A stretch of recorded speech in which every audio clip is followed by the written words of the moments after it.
Magandang araw mga kaibigan! Welcome muli sa ating programang Ang Pinagpalang Buhay, The Blessed Life. Magsama-sama tayo sa ating paglalakbay tungo sa isang buhay na puno ng liwanag, payapa, kagalakan, sigla, at pagpapala.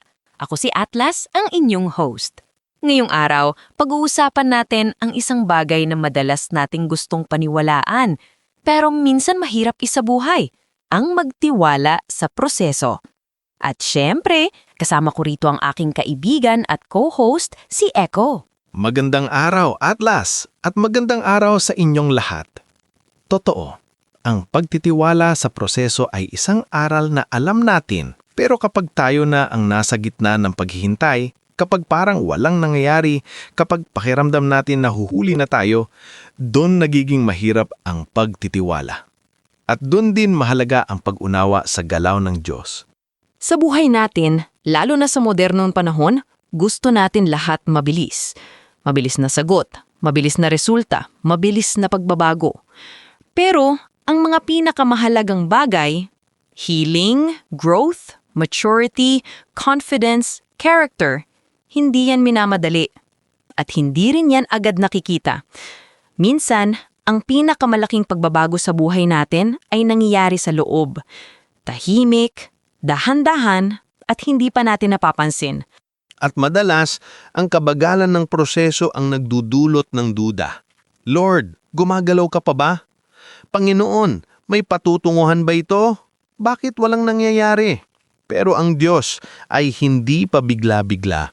Hindi siya nagmamadali, pero hindi rin siya nahuhuli.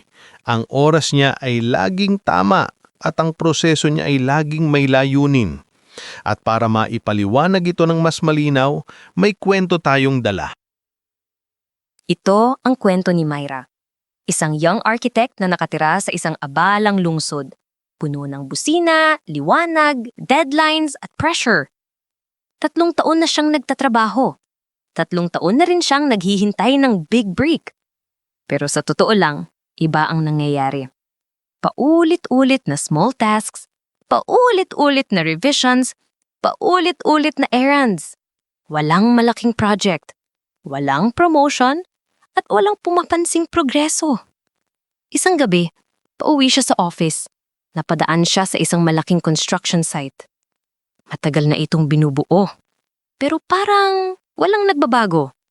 Naroon pa rin ang scaffolding, ang harang, ang alikabok, ang ingay. Pero sa taas? Wala. Hindi tumataas. Hindi umaangat. Napatigil siya. Parang buhay ko. Bulong niya. Ang tagal. Walang nangyayari. Kinabukasan, sa buwan-buwan niyang routine, napasalubong niya ang senior architect nilang si Sir Ricky. Tahimik, matalino, pero mabait. Napansin siya nito. Parang mabigat ang isip mo, Myra. Napabuntong hininga siya. Sir, 3 taon na pero parang hindi ako umaasenso. Parang same tasks pa rin.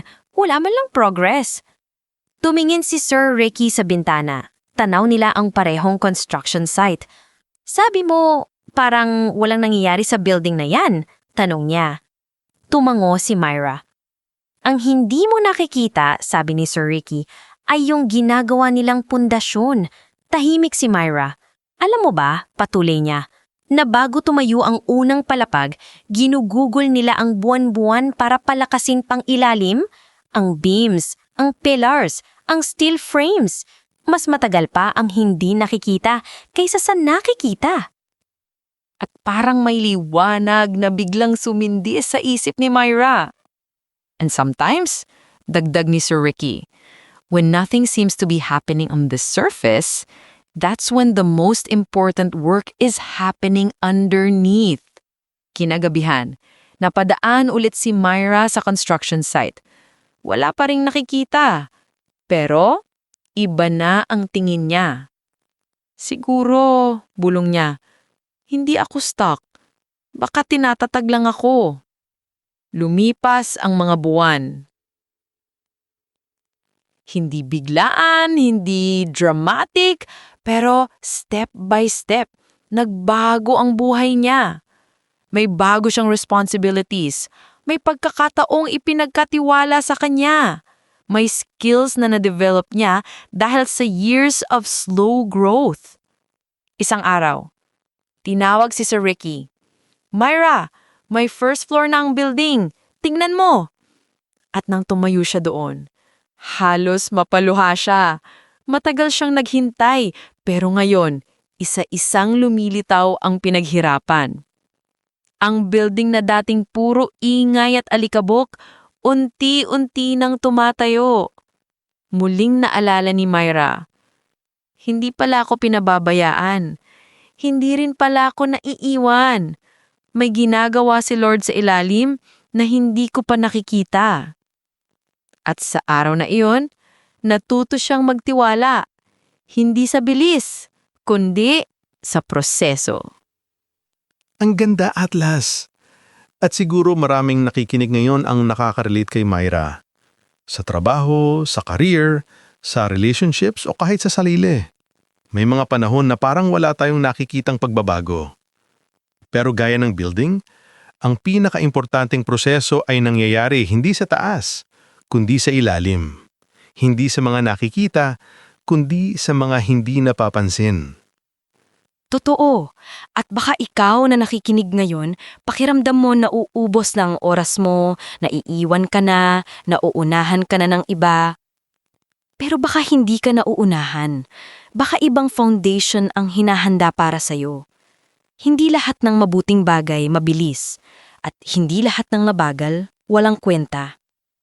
At tandaan natin, hindi kailangang makita ang lahat para magtiwala. Hindi kailangang klaro ang bawat detalye. Hindi kailangang mabilis ang resulta. Ang mahalaga ay alam mong kumikilos ang Diyos kahit sa hindi mo nakikita.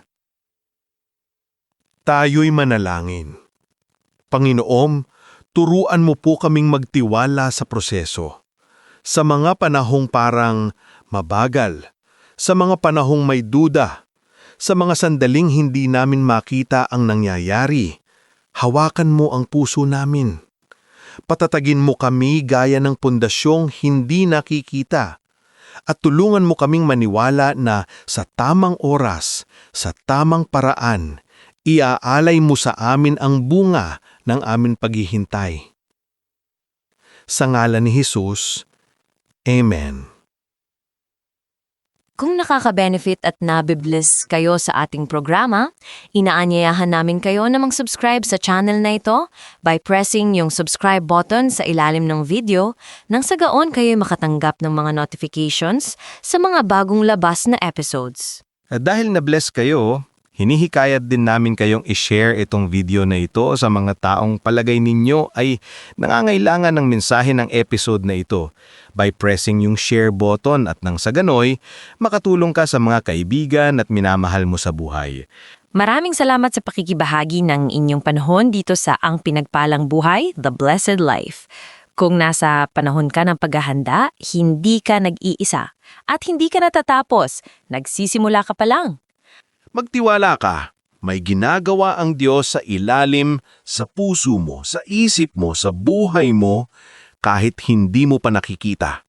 Hanggang sa susunod na episode, let's live our best, let's live our fullest, let's live a blessed life. Pagpalain tayong lahat. Magandang araw muli. God bless.